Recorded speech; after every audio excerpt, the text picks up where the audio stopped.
Hi. My daughter, actually, when I was saying going to do a TEDx talk, she said, "Oh, what's that? There's a TED talk for adults," because of the X. No, not quite. Yeah, so my background, gone back many, many years, pre-Earth Summit in '92. I was involved in a strategy called Data City of Cardiff back then, when environment was just a kind of an idea or a concept. But I've seen the development over the years, and I sort of bring some of that experience in the discussion today. Someone asked me at the beginning today around, how do you answer the question around that 60% CO2 emissions are actually attributed to cities? I kind of said, well, that's not surprising, because 2009 was a critical point in human history. It was the point in which the majority of people on the planet now live in cities and in urban areas rather than in the rural environment. And that's on a continuing upward trend. We now have cities that exceed 10 million, and we have some that even exceed 20 million in population size. Is that a bad thing? Are cities sustainable? Well, if we're trying to be sustainable as a planet, then actually cities do have a lot going for them. It's a really efficient use of space. We live within a short space of small area of land. You're minimizing the kind of excesses of using large expanses of land for other purposes. We're using them for living, but in a tight, confined space. And if we design it well, that's okay. We're social organisms, we can do that. Similarly, cities provide us with a critical mass of population size to enable us to build institutions like this, like the university, hospitals and the like. You couldn't do that if you're in remote rural environments where we'd be travelling considerable distance to get to such facilities. Here we have things which are close by. It gives us the opportunity to create an infrastructure for transport which requires us to move shorter distances and enough money to look at issues around how do we create zero carbon transport. And there's opportunities to do that within cities, a lot more easily to do within cities than if we were doing it over a greater area. One of the big things, going back to '92 and the Earth Summit, the big thing that was missing at the Rio Earth Summit was that we saw national governments debating about the future of the planet. While there were slogans at the time that said, think global, act local. But the people that act locally were not in the room that were discussing the issues about the future of the planet. And local authorities that represent the communities, democratically elected by those communities, had a distinct absence from that major meeting. The International Council for Local Environmental Initiatives, which represents local authorities across the world and addresses sustainability issues, made that point very clear at the Rio Earth Summit. In the UN Habitat 2 programme, for the first time, local authorities and NGOs actually had a seat at the table in those debates, and in fact I was involved in part of that. So cities and local authorities have key roles to play. And if you see the list of things that we do and have responsibilities for, you can see we're in a position to have some influence, if only national governments recognised that and supported it. So very recently, the Environment Audit Committee commissioned the National Audit Office to look at local authorities in terms of what role they can play, and also to look at what did government recognise that role, and thirdly, if government did recognise that role, has it done anything about it to support local authorities to deliver the goods? In fact, the National Audit Office found that local authorities did have a very significant role to play. They also found that the government recognised that fact. But what they did find, and what they recommended to the Environment Audit Committee, which is currently meeting to discuss these issues, is there's nothing in place to support local authorities in terms of incentives or programmes to help them deliver on sustainability. So all that we see that follows is largely done on the behalf of local authorities and organisations and communities working together to try and address issues.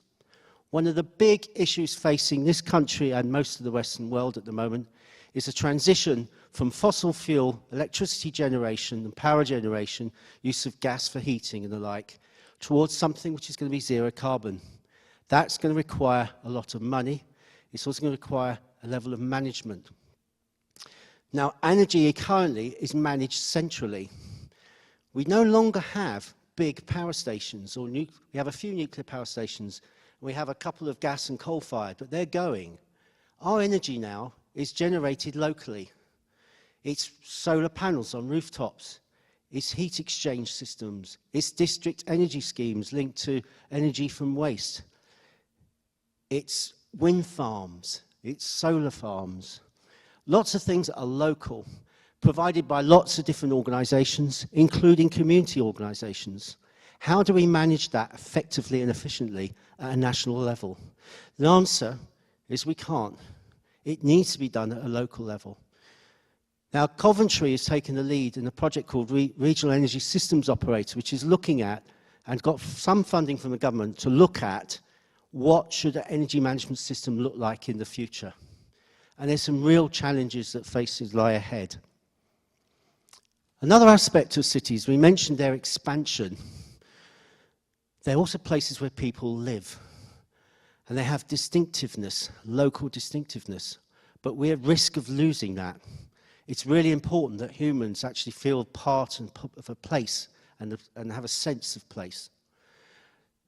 Now, when we look at this, if you were living in a street, for example, which one would you rather be on the UCL slide there? The one on the right or the one on the left? One on the right is designed the same width of street, the same area. The one on the right is designed to get someone from A to B as quickly as possible. The one on the left is designed to let people get from A to B, but also allow people that live within that community to have space for walking, for cycling, and for able to get on with one another. Appleyard did some really interesting research as an urban designer. And if you see on the left there, you see a map of social interactions within communities. And lo and behold, the streets which had the higher traffic levels had the lower social interaction. So the community binding, it's important that we actually get that mix right. Now, Peter Jones at University Central London has developed a matrix which some authorities are now using to help them identify streets that they can start to move from the model on the right to the one on the left and still allow traffic to move, but at the same time make sure that communities are not left out. And that requires some brave decisions by some people. And if we look in Paris, it's now Marino is an urban designer who has introduced the concept of a 15-minute city, so that within the city there's places that people can get to within 15 minutes by bike. So you should be able to access every facility you need within 15 minutes by bike. So within a larger city, they're looking at trying to create within those cities spaces that people can find accessible. And I said it requires brave decisions. Mini Holland was set up with some government, well, not actually government, the London Mayor, when Boris Johnson was London Mayor, set up a competition for some authorities to try and develop those types of streets. And Waltham Forest was one of the winning authorities, and when it won, it faced fierce opposition from the community because people were so wedded to their vehicles that they thought that it was going to restrict their mobility and everything they could do. And people were very defensive about it. It was very brave on the part of the politicians within that city to continue with the programme. And when they did, and they developed and changed, transformed a number of streets within that area, people suddenly realised the benefits. And it moved from being very anti to big slogans like "We love Made in Holland." So people became, had to be run round in order to agree things. And an example of that was Enrique Penoso in Bogota introduced a car-free day within Bogota. He did that so that people could see what a city would be like. Now, we've now seen that with COVID. We've had that experience when cars weren't on the road with COVID. Where suddenly people comment and said, oh, it's really different. And Peñalosa now it's a car-free week. It's really popular. Everyone in Bogota, now they've invested massively in public transport schemes and made a real difference. Way back in time, though, Amsterdam, I was at the Club of Car-Free Cities, actually with Peter Jones at the time, and in '94, there was a referendum within the community. 52% voted in favour, but they didn't follow it through. They thought, what would the 48% do? How much will they react? So it requires some brave decision-making at local level to make a difference. And in Coventry, my cabinet member that's responsible for my area service has invested millions of pounds of council money in supporting the development of a very light rail system. And that rail system, he's seen as a real potential. If it works, it will potentially provide a source of employment for people in Coventry. Not just because it's building a system for the city, but it's a system that could be used in other cities across the world. The very light rail system costs a tenth of the price of the large tram systems that we see in Manchester and the like. It uses less material, it's lighter weight, and it uses a different track system that doesn't require you to dig up the road. You can put it over the surface of the road without having to change all the infrastructure underneath, which costs a fortune. Very recently, I gave a presentation to the mayors of the cities in the Philippines, and the mayor of one of the cities is actually going to come over and visit because they're keen to see potentially this could solve one of their problems. Other authorities have introduced things like levies and road charging and pricing. It cost one London mayor their seat at one time, but the following person that followed through, and they followed through later on, that was reinstated, that original idea was reinstated, and now we see the ULEV charges and the like in London. It seems commonplace. They've generated a lot of money from that, which has enabled them to invest in public transport systems. The thing about humans, if you've ever read a book, and I very strongly recommend it, by Ornstein and Ehrlich, called New Worlds, New Minds, and they talk about humans as being really good at responding to things like lions or any animal that might eat us. We know how to react. We're good at that kind of response to a crisis situation. You know, we have the Second World War. When the problem arose, we responded very quickly in terms of addressing that problem. Even recently, we've just seen a spacecraft launched, sent out to intercept potential, as a trial, to see if an asteroid can hit planet Earth, how we could prevent it from hitting Earth. We've invested millions on something like that. We're good at that kind of thing. The problem is, climate change isn't that kind of thing. It's something that happens over time. It requires concerted effort over a whole load of fields. It's not one simple thing. It's a complex thing that requires everyone to act.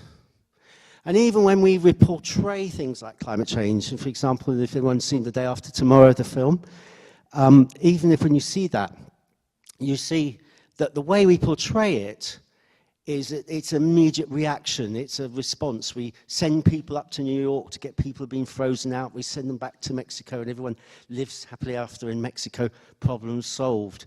It's not like that, is it? The world we're in is not like that. But the human mind, the human brain, needs to kind of change and adapt and modify the way it responds. And we mustn't forget that we are consuming at present 1.7 planet Earths. This isn't a debate, this isn't something to really say, oh, we can leave it till later. We can't. But people don't yet understand that. Many people still do not understand that fact. And how long have we got? People are often disconnected living in cities from the environment around them. Now, when I was a kid, I used to play stag beetles regularly. I wonder how many of you have seen a stag beetle. Could anyone hand up when anyone's seen a stag beetle? Not many, it's about 5 people. At my school, we used to play with them all the time. You know, it's amazing insects, I just love them. Blackbirds, common bird, common garden, very common garden bird. In fact, I haven't seen one for 3 years in my back garden. And I actually do monitor sort of different birds that come in. But people aren't noticing those things as often as if they were regularly, there would be some concerns about the changes that happened. Starlings were so many that actually they stopped London, Big Ben once, from actually striking when the hands reached the hour. The weight of the birds that were sitting on the arm of the hand actually prevented the clock from striking. It was that many. Not now. Starlings were considered more of like a pest than anything else. 71% drop in population. So how do we do this? How do we monitor this change and get people to be aware of changes so that they can know that they need to start acting and doing something about it? City of Seattle, I had a chance to meet with people who are involved in the indicators program in the City of Seattle. They set up a series of indicators of sustainability. And they did it in a way which public can understand. So rather than talking about air quality in terms of parts per million, they said the number of days when you could see the hills from a certain point in the city. You know, the days when there was smog, when you couldn't see it, and the days when there wasn't. People understand that. The number of salmon swimming upstream. They tried to create things which were simple. It raised awareness within the city. And they did this report of three lots of reports during the course of a decade to try and raise awareness around this issue. Unfortunately, the program finished because it wasn't run or supported in the way that it needed to be. But they were starting to see signs of people changing attitudes and behaviours towards things. We're trying that again now. I mean, I was involved with the Seattle program in the UK. We were trying to do something, and it never really got off the ground. It ran for 1 year, and that was it. It didn't get support from the Treasury Department and others. Department of Environment tried to support it, but it only had 1 year's funding. We're currently working with Climate Views, a Swedish company, who are working with a number of German and Swedish cities, and now in the UK with us. There's Coventry, we've got Nottingham, we've got Dundee, Cambridge, and Newcastle are involved. And we've got 79 transition goal indicators that the Swedish have developed. We're trying to get that to work in the UK. We're trying to find where we get the data. Big problem, trying to find data that actually informs us of where we're going. And it's transition goal in that it's been measuring things that are behavior changes that result in climate change in terms of carbon reduction. So things like people moving from cars to bikes, people doing more car sharing. And there's been a calculation what impact that has. And then if we could quantify that and know how many people are doing what they're doing, we can try and model what will the impact would be in climate change. We also commissioned, we have in the city now, we have a climate change board. We have representatives at senior level, CEO level, from major organisations that are based in Coventry, organisations that are private, like E.ON, Severn Trent, but also the police, fire service, NHS, hospitals, trusts, and others, all working together to try and identify the issues that we need to identify, target them, put resources towards them, and collectively work together. And we've commissioned a place-based climate action network, of which our city is a member. Professor Andy Gouldson, who's a professor that was involved in the government Stern Review, is one of the team that did that. He's now doing route maps for each of the cities. So we've just done Glasgow for COP26. Coventry's next on the list, and we'll hope to see the results of that by February. And that will enable us to do a comparison between us and other cities, so we can learn from each other. It's all used the same methodology. We know where the key areas of potential benefit will be for each different city. There's other things about the individual. When I was in Cardiff, I involved in a program which is called Eco-Feedback. It was a Dutch approach that was done, worked with the New Economics Foundation, and we engaged people in monitoring their energy use. The problem is when you pay for your energy bill, you do it on a quarterly basis, and it's most probably got estimates in it. So it's not even the real use. You're paying a bill based on an estimate. So we don't really know how much energy we use on a week-to-week basis. So we thought, if we made people aware of that, how much they use. Like when we go to the shops and buy food, we get receipt, don't we? We know how much food we're buying, we know how much we're spending. We can try and minimize the amount we purchase. We need to be aware of it. With energy, we don't have that. So we tried to do that by doing this program. We worked with the local media, and we put up in the local paper tables that people could refer to, which referred to the temperatures that were outside, the degree, what are called degree day conversions. Made it simple for people to do. And the assessment was that on average, the households that participated in that 3-month period made a saving of £20 per family, per household. Doesn't sound like much, but when you think that what we were targeting at the time were simple, smaller behavioural changes, we weren't asking them to majorly invest in things, but we were trying to see like use of appliances more efficiently and that sort of thing. And we gave lots of practical advice and support. Now, that ran for 1 year. We couldn't get it for further. And yet, all the lessons learned from us, Middlesbrough and Leicester was also involved. Really, why does that happen? Why does that not end up becoming something national? Why doesn't we apply it at a bigger level? And that's one of the biggest problems. We get initiativitis, I think is the word I use. You get a concept, an idea, someone thinks it's brilliant, they do it, they run it, it works, but then they go on to another new idea and something else because it's a new idea, not necessarily adopting it standard. And some of the things when you do this that come out of this actually get to the root issues that you have to overcome. So one thing we found when we tried to encourage, at the same time we tried to encourage a program for people to do loft insulation. And a lot of people were resistant, even when offered money. And then we found out one of the key reasons why. And to give you an example, this is not my loft. I couldn't get into my loft to take the photo because I got so much stuff in it. But actually, if you think about it, where on earth is all that stuff going to go? If someone's going to put loft insulation in, we're going to put all this stuff in my loft. So when we worked with it, we suddenly said, well, okay, what happens if we provided you with a service? And we said, we'll take all your loft contents out, we'll safely store it, we'll put the loft insulation in, and we'll put it all back in for you. Is that all right? Yes. So the barrier wasn't the reluctance to invest in doing anything. The barrier was the inconvenience of having to deal with all that stuff in your house and all the disruption.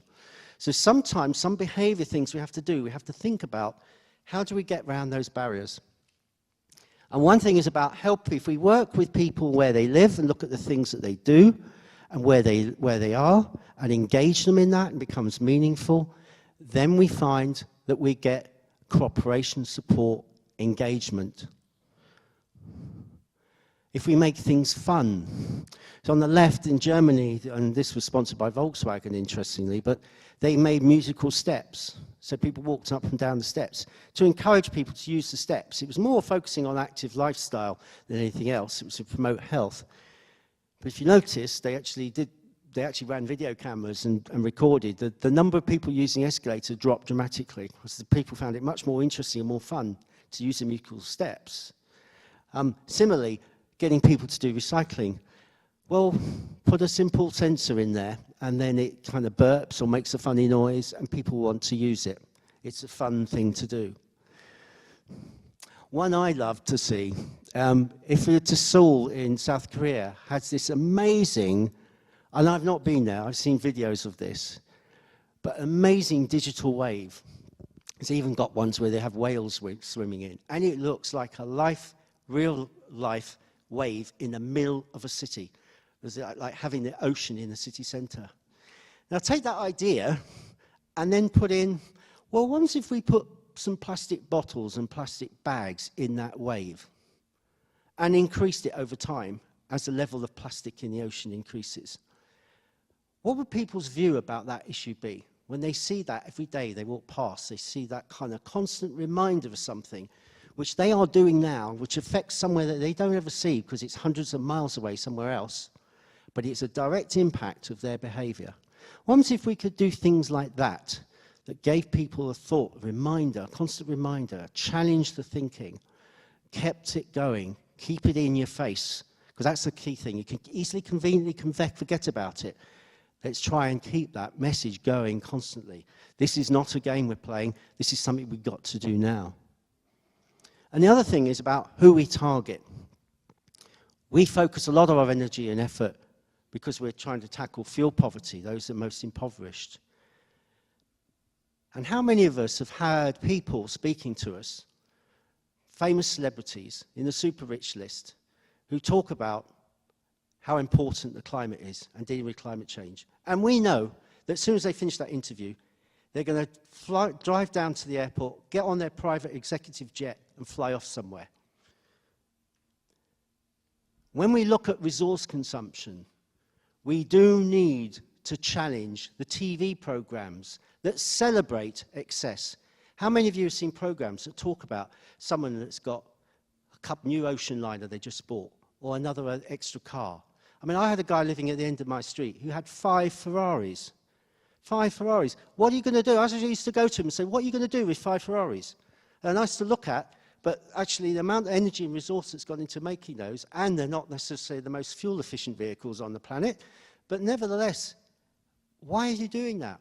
But we as a society don't challenge that.